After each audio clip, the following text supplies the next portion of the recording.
기도하세요. 자, 오늘은 말씀에 은혜 받겠어요. 자, 먼저 우리 주님께서 십자가의 죽음을 통해서 우리에게 베풀어 주신 은혜에 대해서 이제 이야기를 해요. 은혜에 대해서 21절에 보면은 이렇게 말합니다. 이 전에는 우리 인생에 굉장히 중요한 분기점이에요. 이 전에가 다 다를 수가 있습니다. 사람마다. 예수 믿기 전이에요. 예수 믿기 전. 여러분 예수 믿은 지 얼마나 되셨습니까? 그러니까 예수 믿기 전에 그런 말. 악한 행실로 멀리 떠나, 누구를 멀리 떠난 거예요? 하나님을 멀리 떠나 그 마음으로 하나님과 뭐가 되었어요? 원수가 되었던 너희를, 그렇게 말해요. 그러니까 하나님 믿기 전에 인간의 실존적인 상태입니다. 실존을 이렇게 성경은 이야기하고 있습니다. 자, 바울이 뭐라 그러냐면 골로새 교인들에게 여러분은 예수님을 믿기 전에 악한 마음과 행동으로 하나님을 멀리 떠나 있었고 그 상태는 하나님과 원수가 되어 있는 상태였습니다. 그 말이죠. 원수는 이제 관계론적인 언어예요. 그 관계가 완전히 끊어져 있는 상태라 그런 말이죠. 자, 그 결과 하나님의 심판을 받아 지옥 형벌을 받게 된 그런 존재들이었습니다. 누가요? 우리가 예수 믿기 전에. 그러니까 지금 예수 믿지 않는 모든 사람들은 이 상태에 있는 것이죠. 그걸 우리가 알아야 돼요. 그래야 우리가 이 뜨거운 마음으로 복음을 전할 마음이 생겨요. 자, 그래서 이 골로새서 1장 2절 3절 에베소서일 것 같은데 잘못 쓴 것 같아요. 제가 읽어보겠습니다. 시작. 공중의 권세 잡은 자를 불순종의 아들들의 가운데 역사하는 영이라. 전에는 우리도 다 그 가운데 우리 육체의 욕심을 따라 지내며 육체와 마음에 원하는 것을 하여 다른 이들과 같이 본질상 진노의 자녀였더니. 그러니까 에베소서 2장 2절 3절이 아닌가 생각이 드는데 에베소서 2장 2절 3절 맞습니다. 자, 그러니까 그때니까 예수 믿기 전이죠. 똑같은 말씀을 좀 자세하게 여기 써놓은 거예요. 에베소서와 골로새서는 상당히 좀 이렇게 유사한 말씀들이 많이 있습니다. 그때 너희는, 예수 믿기 전에 너희는 그 가운데 행하여 이 세상 풍조를 따르고 공중의 권세 잡은 자, 누구를 따랐어요? 공중의 권세 잡은 자, 그게 누굽니까? 지금 불순종의 아들들 가운데 역사하는 영, 불순종하고 있는 믿지 않는 사람들 가운데 역사하는 영, 누구예요? 사탄이지, 사탄. 그 사탄을 따라 살았다는 거예요. 사탄을 따라 살았다. 그 다음에 뭐라 그래요? 우리도 다 그 가운데 우리 육체의 욕심을 따라 지내며 육체와 마음에 원하는 것을 하여 다른 이들과 같이 본질상 다 진노의 자녀였었습니다. 우리도 예수 믿기 전에는 어때요?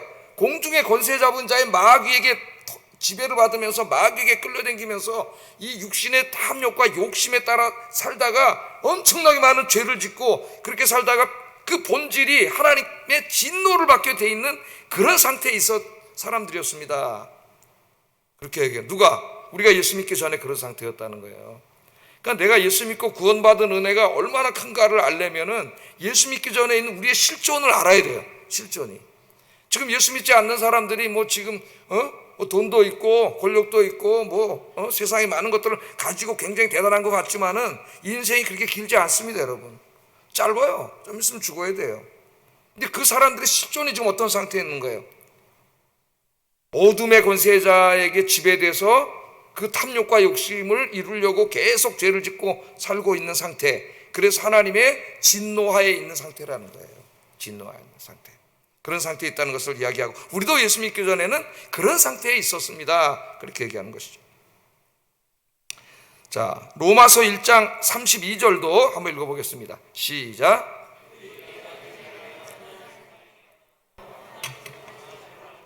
자기들만 행할 뿐 아니라 또한 그런 일을 행하는 자들을 옳다 하느니라. 그 이제 로마서 1장을 읽어보면 인간이 하나님 떠난 다음에 그 죄 짓는 이야기, 그 지은 죄가 쭉 나오죠. 로마서 1장에 하나님 떠난 인간이 어떤 죄를 짓고 사는지가 다 나와요. 그러면서 이제 마지막 절이 결론이 뭐예요? 이 같은 일을 행하는 자는 뭐에 해당하다고요? 사형. 누가 사형시키는 거예요? 하나님의 법에 의해서 사형에 해당한다고 하나님께서 정했어요. 성경에. 정하심을 알고도 행한다는 거예요. 알고도 그렇게 죄를 짓고 살 뿐만 아니라 또 그렇게 사는 사람들을 옳다 하느니라 그렇게 얘기해요. 그러니까 이 하나님의 저주 아래 있다는 것은 이미 하나님의 법에 의해서 죄 짓고 사는 사람들은 하나님의 그 법에 의해서 이미 뭐예요? 형량이 사형이에요. 사형. 그 사형은 뭡니까? 그 영혼이 영원한 형벌, 지옥 형벌에 떨어지는 거죠. 소망이 없는 거예요. 사형. 그걸 알면서도 계속 죄를 짓고 있는 상태, 그것이 바로 우리가 예수 믿기 전에 우리의 상태라는 것을 이야기합니다.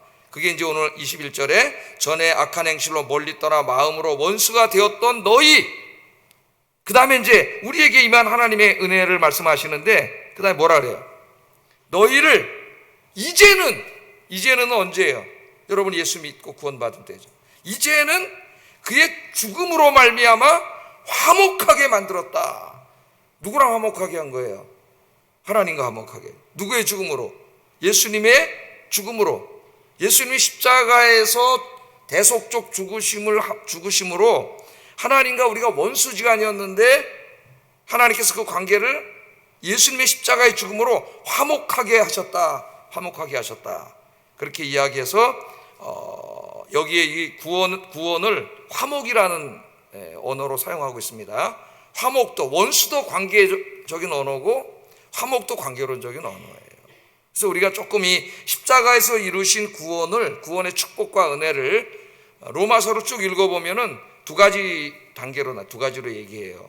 그래서 로마서 3장에 보면은 먼저 주님께서 십자가의 죽음을 통해서 이루신 그 축복을, 그 구원을 이야기할 때에 로마서 3장 읽어보면 칭의라는 언어로 이야기합니다. 먼저 한번 성경 한번 읽어보겠습니다. 로마서 3장 23절 25절 시작. 하나님의 영광이 이르지 못하더니 그리스도 예수 안에 있는 속량으로 말미암아 하나님의 은혜로 값없이 의롭다 하심을 얻은 자 되었느니라. 이 예수를 하나님이 그의 피로써 믿음으로 말미암는 화목제물로 세우셨으니 이는 하나님께서 길이 참으시는 중에 전에 지은 죄를 간과하심으로 자기의 의로우심을 나타내려 하심이라. 로마서 이제 굉장히 중요한 말씀이고 종교개혁가들이 이 말씀을 중심으로 로마서를 해석을 했어요. 로마서 핵심은 칭의다. 그러니까 칭의는 법정의 용어입니다. 아까 화목은 관계의 언어예요. 칭의는 법정의 용어예요. 그래서 하나님의 법정을 상정하는 것이죠. 이 칭의론에는 하나님이 판사로 나타나요. 판사로. 그래서 판사는 뭐 하는 사람이에요? 여기 사람들이 와 있으면 이 사람이 죄가 있는 사람인지 없는 사람인지를 판결을 내는 사람이 판사예요. 판사. 그런데 우리는 다 죄인인데 예수님이 우리의 죄를 대신 짊어지시고 속량하셨어요. 자기의 몸을 희생제물로 주셔서 우리 대신 죽으셨어요. 그렇게 하심으로 어떻게 하셨어요? 우리의 죄를 속해 주셨어요. 그래서 속죄라 그래요. 속죄. 우리의 죄를 용서해 주셨잖아요. 속죄. 죄가 용서받았으니까 죄가 없잖아요. 죄가 있으면 죄인, 유죄 판결 내리면 사형이에요. 하나님 지옥에 가야 돼요. 그런데 죄가 있었는데 우리 예수님이 우리가 받아야 될 형벌을 대신 받았다는 거예요. 속량으로 죽으셨다는 거예요. 그래서 우리 죄를 어떻게 속해 주셨어요. 죄가 없어졌어요. 그게 속죄예요. 속죄. 그래서 그 죄가 없어졌으니까 하나님이 우리를 어떻게 했어요? 판결을 하실 때 의롭다고 판결을 내려주신 것이죠. 의롭습니다. 판결을 내려주셨어요. 그래서 우리는 칭의를 얻었습니다. 그래서 속죄와 칭의는 같은 말이라 그랬죠. 속죄는 소극적인 언어고 칭의는 적극적인 언어예요. 같은 말이에요. 그래서 옛날에는 이 구원론을 제일 처음에는 신학에서 가르칠 때 속죄론이라 그랬어요. 속죄론. 그런 제목으로 가르쳤습니다. 속죄론. 그러다가 또 반대로 적극적인 용어를 사용해서 칭의론 이렇게도 가르쳤어요. 칭의론. 그러다가 요새는 다 통합해가지고 구원론 이렇게 가르쳐요. 구원론. 주제가 여러 가지 바뀌었지만은 그러니까 칭의예요. 그런데 칭의론을 이렇게 보면은 하나님 우리 죄를 용서해 주시고 예수님의 십자가의 은혜로 용서해 주시고 우리를 의롭다 칭해 주셨잖아요. 그래서 우리가 지옥에 갈 사람인데 죄 용서받고 천국 백성이 됐지 않습니까? 이것을 가장 이해하기 쉽게 설명해 주는 비유가 칭의예요. 법정 용어예요. 그런데 이 법정의 용어만으로는 하나님 주님이 십자가에서 죽음으로 이루신 그 풍성한 은혜를 다 설명할 수가 없다 그랬죠. 칭의론에서는 하나님은 그냥 판사예요. 어떻게 보면 그냥 무죄 그러고 가는 거예요. 하나님은 굉장히 좀 찬바람이 쌩쌩 부는 것 같고 판사의 차가운 이미지밖에 안 느껴집니다. 그래서 이제 사도 바울이 예수님의 십자가의 죽음으로 이룬 것이 가장 잘 설명하는 것이 칭의이기 때문에 칭의론을 가르쳤지만은 그것만으로는 예수님의 십자가에서 우리에게 주신 은혜를 다 설명할 수가 없어요. 그래서 이제 로마서 5장에 가면은 이 칭의론을 좀 더 확장시켜서 이제 관계론적으로 설명합니다. 구원을 3장에서는 법정적으로 설명을 하다가 5장이면 관계론적으로 설명을 해요. 그때 이제 사용하는 언어가 오늘 본문에 나오는 화목이라는 말이에요. 화목. 로마서 5장 10절 한번 읽어보겠습니다. 시작. 하나님과 화목하게 되었은즉 화목하게 된 자로서는 더욱 그의 살아나심으로 말미암아 구원을 받을 것이니라. 단지 하나님은 그냥 그래 너 무죄야 그리고 그냥 쌀쌀하게 자리에서 일어나서 되돌아가시는 분이 아니에요. 예? 자, 5장에 와서는 예수님이 십자가에서 이루신 이 구원의 놀라운 은혜를 3장에서는 칭의로 설명했지만 5장에 와서는 화목으로 설명합니다. 하나님과 원수되었었는데 우리 예수님이 십자가에서 죽으심으로 이 관계를 어떻게 했어요? 화목시키셨어요. 하나님이 우리를 원수 삼은 게 아니에요. 우리가 죄를 지음으로 죄를 짓고 난 다음에 하나님으로부터 점점 멀어지잖아요. 창세기를 읽어보면 죄 지은 다음에 어떻게 돼요? 3장, 4장으로 넘어가면서 점점 동쪽으로 간다는 겁니다. 저 바벨탑까지 갈 때까지. 동쪽으로 계속 간다는 말은 상징적인 언어고 하나님으로부터 계속 멀어져요. 계속 멀어지면서 계속 죄를 짓는 거예요. 예? 우상 숭배하고 죄 짓고. 그래서 우리를 너무나 사랑하시는 우리 아빠 하나님을 우리 스스로가 죄를 지음으로써 계속 멀어지면서 우리 스스로가 하나님을 원수 삼고 하나님 원수지간이 돼서 관계가 다 깨져버린 거예요. 그런데 우리 아빠이신 하나님께서 어떻게 하셨어요? 예수님을 보내주셔서 우리의 죄를 다 용서해 주심으로 화해의 손을 내미셨다는 화해의 손을 내미셨어요. 그래서 우리가 예수 그리스도를 믿는 사람은 그 화해의 손을 잡는 사람이에요. 예? 우리가 믿게 되면은 칭의, 죄사함 받고 의롭다 칭함을 받을 뿐만 아니라 하나님과의 관계가 회복되는 거예요. 관계 회복. 이게 굉장히 중요합니다. 우리 신앙생활에. 십자가가 단지 우리 죄를 용서하고 의롭다 칭함을 받은 것으로 끝나는 게 아니라 하나님께서 우리에게 화해의 손을 내밀어 주심으로 관계가 회복된 거예요. 그래서 이제 로마서 8장으로 넘어가면서 어떤 말이 나와요? 우리가 하나님을 아버지라 부르게 되었다는 말이 나옵니다. 양자론이 나와요. 우리가 하나님을 아빠라고 부르는 거예요. 아빠. 그러니까 이 관계 회복의 가장 핵심은 뭐냐면은 부자 관계, 이 자식과 아버지의 관계가 회복이에요. 원래 우리 인간은 다 누구예요? 하나님의 자식들이죠. 하나님이 하나님의 형상으로 하나님의 형상을 닮은 자로 만들었으니까 얼마나 축복입니까? 하나님께서 우리를 다 하나님의 자식인데 우리가 죄를 짓고 사탄의 자식으로 살아왔잖아요.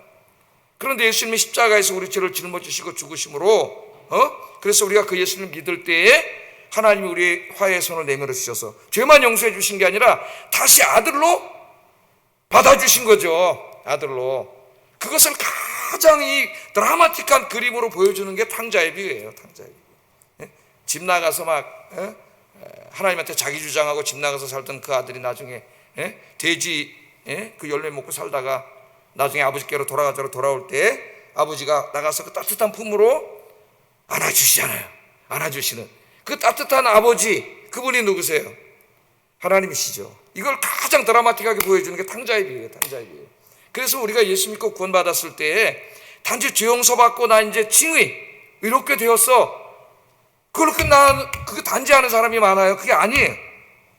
그 다음에 어떻게 해서 하나님과 관계가 회복돼서 하나님이 우리 아버지 되어주심이에요. 어떤 사람은 또 아버지 되어주심은 아는데 이 두 가지를 연결을 못 시켜. 이 두 가지를. 이 목사님 설교할 때도 두 가지 연결을 잘 못 시켜요. 이 두 가지가 함께 가는 거예요. 그래서 하나님은 차가운 판사가 아니라 우리의 누구예요? 아버지세요. 아버지. 하나님 우리 아버지 된다는 것은 이제 하나님이 우리의 인생에 아버지 역할을 해 주신다는 거예요. 아버지 역할.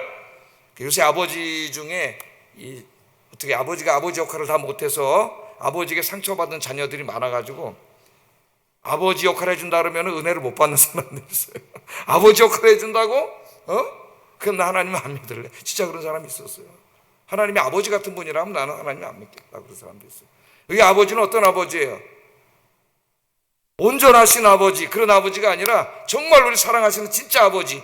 그래서 참 아버지, 우리 아버지들은 하나님에게서 참 아버지상을 배워야 돼. 자기 자녀에게 하나님 아버지를 통해서 자기 참 아버지의 모습을 받아야 되죠. 그 아버지가 되어주시는 거예요. 그래서 그 다음에 우리에게 준 게 뭐예요? 언제든지 뭐가 필요하면은 뭘 먹을까 입을까 염려하지 말고 나한테 이야기해라. 나한테 구하라. 그게 뭐야? 기도죠. 기도. 이 세상 것까지 염려하는 사람들은 아버지가 없는 사람이에요. 그건 이방인들. 아버지가 없어. 하나님 아버지가. 그런데 우리는 누구 아버지가 있어요. 그러니까 염려하지 말고 뭐 하라 그랬어요? 아버지가 기도하라 그랬잖아요. 기도하면 아버지가 아버지 노릇 해줘요. 아버지 역할을 해주셔요. 아버지 하나님 의지하고 사시기 바랍니다. 여러분 고아가 아니에요. 우리 아버지는 전능하신 하나님이세요. 불가능이 없으신 아버지세요. 그래서 여러분 문제도 기도하고 이 나라와 민족도 지금 너무 힘들고 어렵고 어떻게 될지 모르지만은 여러분 이 기도하면은 우리 아버지가 사랑하는 자녀들이 살아가는 삶뿐만 아니라 이 나라도 하나님이 다 해결해 주실 줄로 믿습니다. 그러니까 우리가 이처럼 큰 은혜를 받은 거죠. 하나님. 이게 십자가에서 이루신 큰 은혜예요. 큰 은혜. 우리가 이 은혜를 받고 살아가니까 여러분 어떻게 해야 되겠어요? 하나님 생각할 때마다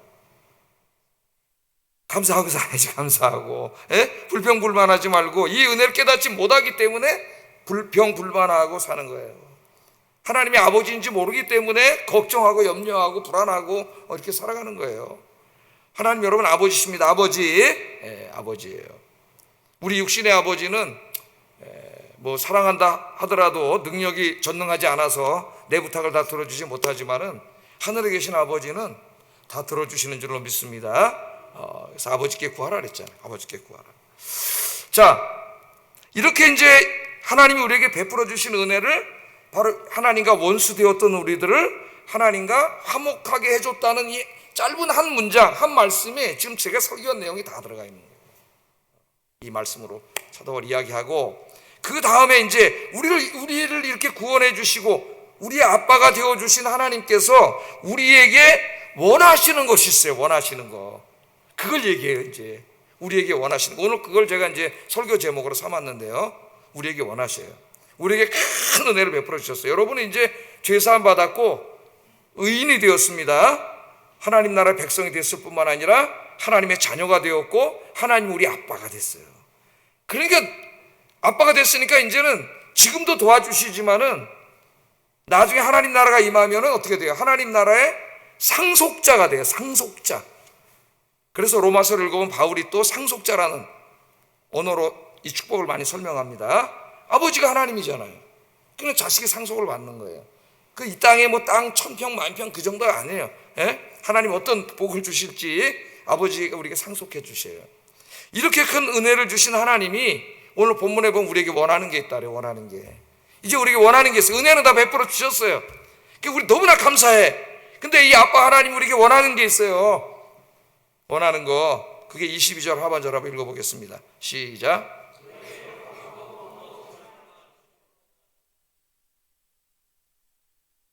하나님이 우리에게 원하시는 게 뭐냐면 거룩이에요. 거룩. 우리가 죄인이잖아요. 죄인인데 예수님께서 우리 죄를 사해 주셨어요. 깨끗하게 씻어 주셨습니다.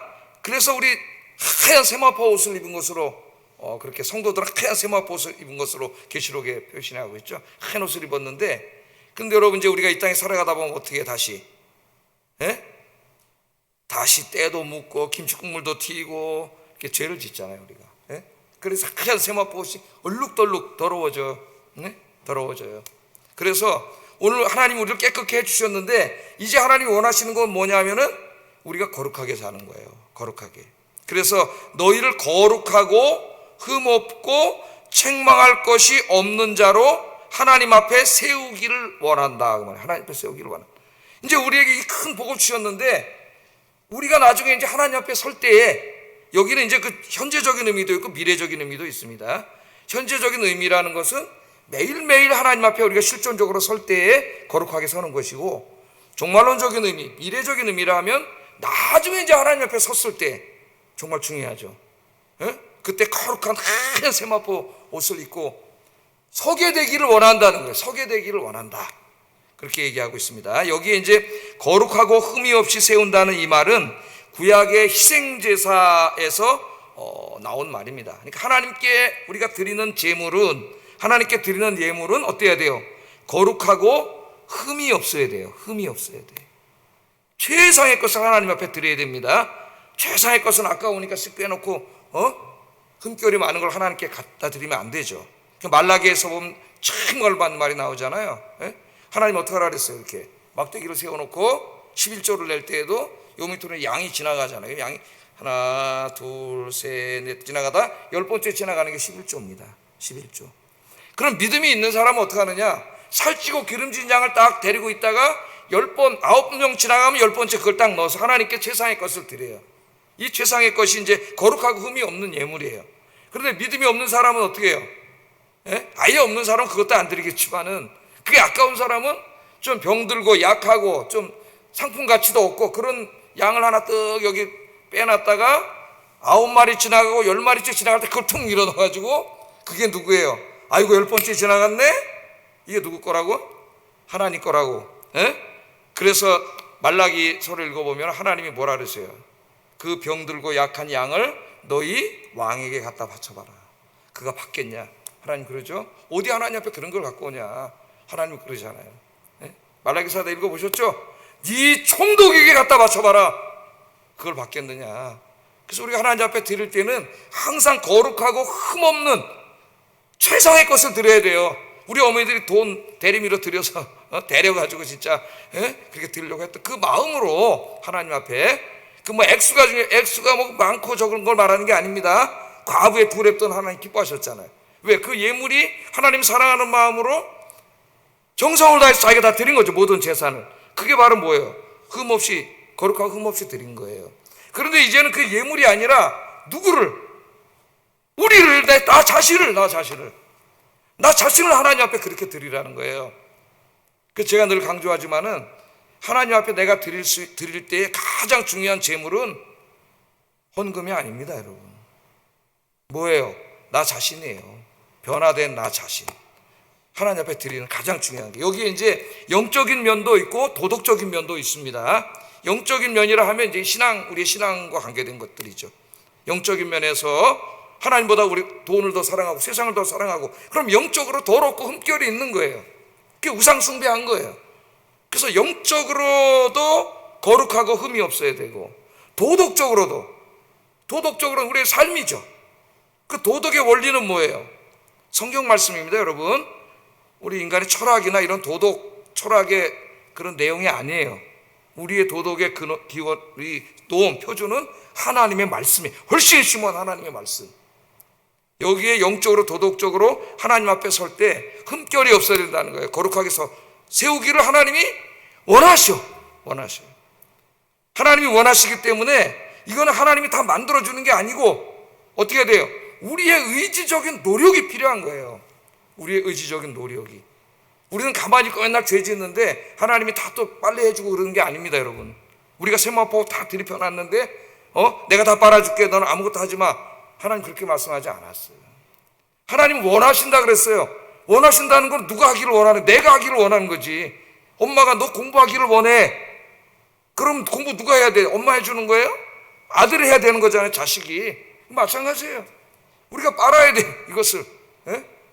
이건 우리에게 굉장히 중요한 우리의 삶이에요. 그래서 톰 라이트라고 하는 신학자는 이 부분을 이렇게 유명한 말을 했어요. 해석을 하면서, 그리스도인이 된다는 것은 나중에 그저 멋진 순간의 기억으로 남는 일회성 기억이 아니다. 나 옛날에 예수 믿고 그때 너무 기뻤어, 행복했어. 나 그때 너무 행복했어, 구원받았어. 그 일회성 기억이 아니야. 예수 믿고 구원받는다는 것은, 그것은 날마다 지속돼야 되는 것이다. 굉장히 중요한 얘기예요. 매일매일 날마다 지속돼야 돼. 그래서 우리의 삶이 어때야 돼요? 날마다 기도하고 말씀 읽으면서 내가 영적으로 도덕적으로 하나님 앞에 거룩하고 정말 흠결 없는, 흠없는 그런 영적으로 도덕적으로 삶이 되도록 매일매일 살아가야 된다. 두 가지가 중요해요. 여기서 실천하려면 첫째는 그렇게 살려고 우리가 힘써야 되고요, 두 번째는 그렇게 살지 못했을 때 하나님 앞에 무릎 꿇고 회개해야죠. 그래서 여러분, 저 주무시기 전에 결산하고 주무시라 그랬죠. 자리에 누워서 그냥 가지 말고 5분이라도 좋으니까 누워서, 저 누워서 기도해요. 자기 전에 누워서 오늘 하루를 돌아보면서 그때 죄를 회개해야 되죠. 그렇게 매일매일 살아가면 그 하루하루가 매일매일 지속되면서 나중에 언젠가 죽겠죠, 그 사람이. 그게 점점 거룩해져서 하나님 앞에 섰을 때 어떤 모양으로 설까요? 거룩하고 오늘 말씀대로 흠없는 모습으로 그렇게 서게 됩니다. 그래서 우리 그리스도인들이 하루하루가 매일매일 그리스도인으로 살아가는 게 중요한 거죠. 그리스도인. 예배 때만 와서 그냥 앉아있다 세상이랑 또 자기 멋대로 살다 그러면 안 되고, 삶의 모든 부분에서 그리스도인으로서 살기 위해서 몸부림치시는 저와 여러분 되기를 주의 이름으로 축복합니다. 자, 그 다음에 이제 우리에게 이야기를 해. 자, 우리가 그렇게 살아야 되는데, 그럼 어떻게 해야 우리가 그렇게 살 수 있느냐 이거예요. 너무 힘들잖아요. 우리가 체험하지만은 하루하루 정말 주님 뜻대로 살기가 쉽지가 않습니다. 왜냐하면 사탄 마귀가 우리 앞에 구원받지 못한 이 육신의 탐욕과 정욕을 자극해가지고 우리로 하여금 죄 짓게 하는 것들이 너무 많아. 너무 많아요. 그래서 우리가 쓰러질 때가 너무 많아요. 세마포스를 그냥 아주 구정물로 그냥 맨날 더럽힐 때가 너무 많아요. 그래서 사도 바울이 우리에게 가르쳐줘요. 오늘 말씀에 어떻게 해야 되느냐, 어떻게 우리가 이 하나님 앞에 거룩하고 흠결 없이 살아갈 수가 있느냐. 22절 23절 우리 화면 보고 한번 읽어보겠습니다. 시작.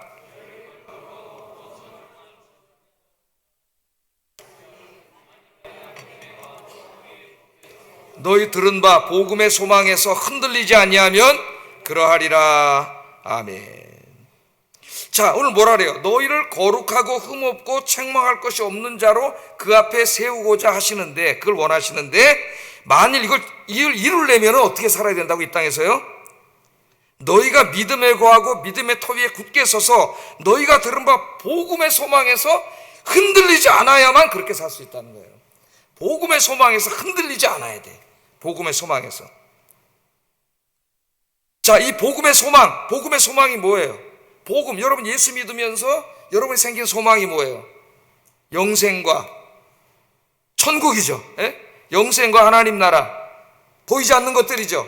하나님이 우리에게 주실 그 영원한 생명과 하나님 나라의 축복이에요. 그러니까 우리 그리스도인의 소망은 이 땅에 있지 않아요.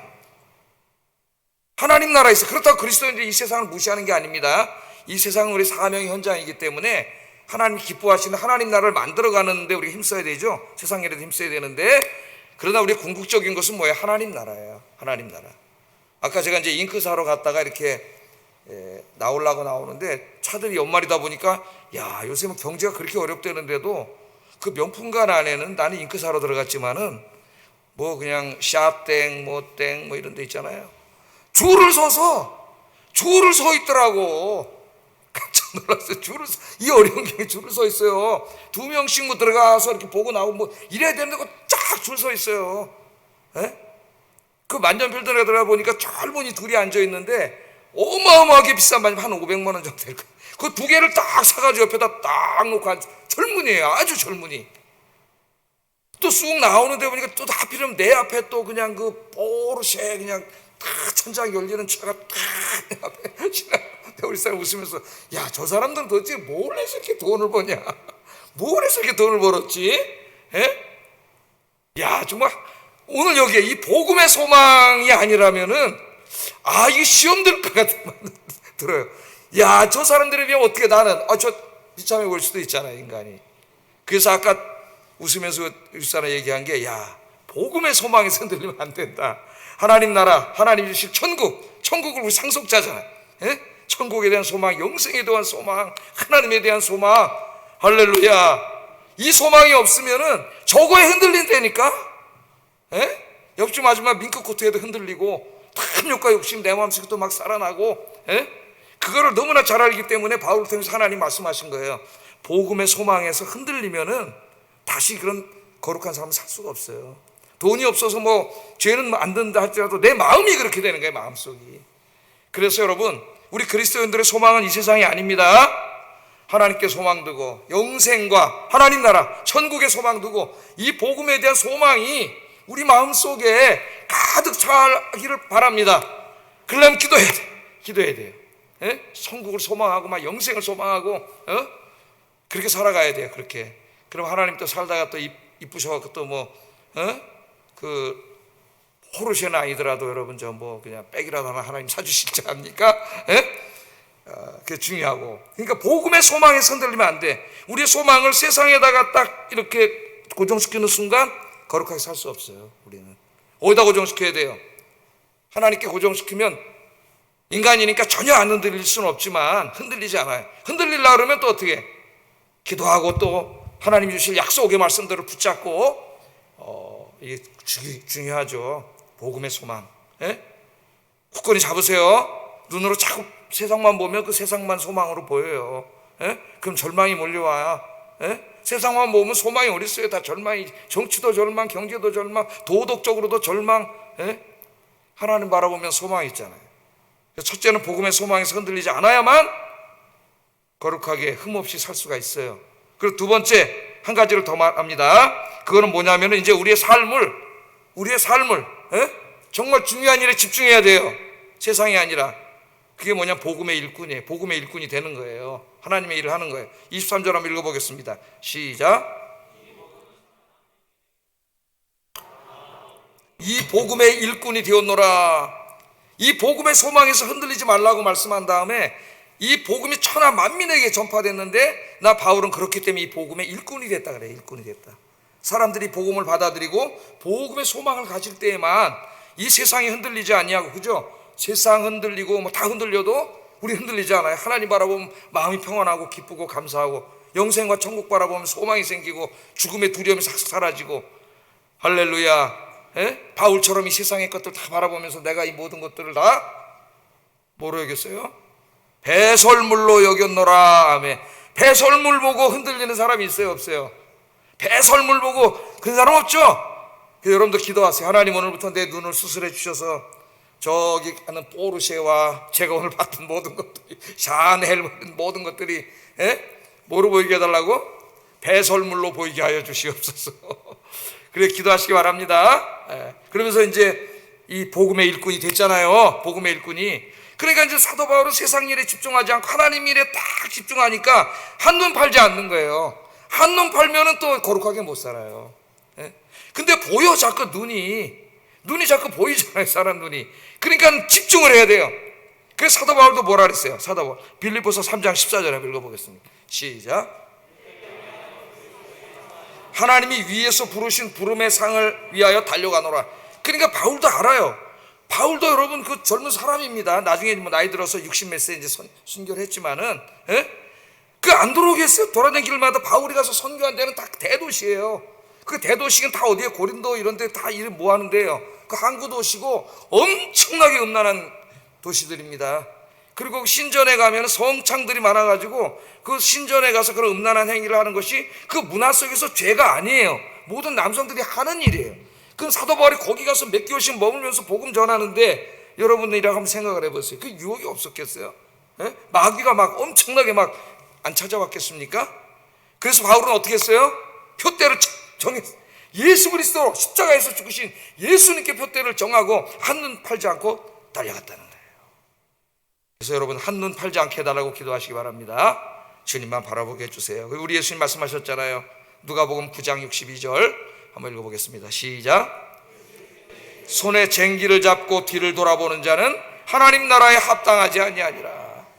마귀가 자꾸 보여줘. 우리 죄를 다 뭘로 죄를 져요? 우리의 감각기관이 많은데 가장 위험한 감각기관이 보는 겁니다. 아담과 하와도 어떻게 죄졌어요? 맨 처음 사탄이 선악과를 보게 했잖아요. 다 보게 해요. 백화점에 가서 좋은 게 보여요. 옆집 아줌마가 좋은 거 산 게 보여요. 친구가 아파트 산 게 보여. 이게 보이는 거예요. 그래서 쟁기를 잡고, 우리 쟁기를 잡으면 소와 같아서 옆으로 돌아보는 순간 소가 절로 가잖아요. 방향이. 표대를 예수님께 정해요. 한눈 팔지 않고 주님 맡겨주신 일 감당하고 이렇게 예배 시간에 예배 드리고 성경 읽고 교회 와서 봉사하고 전도하고 그렇게 살면은 흔들리지 않아요. 흔들리지 않아요. 그리고 그것이 행복이고 기쁨이에요. 그리스도는 그게 행복이래야지. 어디 가서 노는 게 행복이면 안 되겠죠. 우리 아이콘들이 그렇게 되기를 주의 이름으로 축복합니다. 기도하겠습니다. 구원의 은혜, 자녀됨의 은혜를 기억하면서 감사가 넘치게 해주세요. 두 번째, 하나님 앞에 설 때 영적으로 도덕적으로 점도 없고 흠도 없이 거룩한 모습으로 설 수 있게 해주세요. 세 번째, 거룩에 이르기 위하여 복음의 소망을 굳게 잡게 하시고 사명에 집중하게 하소서. 이 세 가지가 다 중요합니다. 기도하겠습니다.